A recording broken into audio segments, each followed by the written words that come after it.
بسم الله الرحمن الرحيم. عن أبي هريرة رضي الله عنه قال قال رسول الله صلى الله عليه وسلم: إن الله تعالى قال: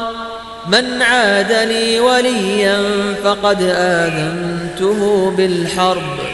وما تقرب إلي عبدي بشيء أحب إلي مما افترضته عليه، ولا يزال عبدي يتقرب إلي بالنوافل حتى أحبه،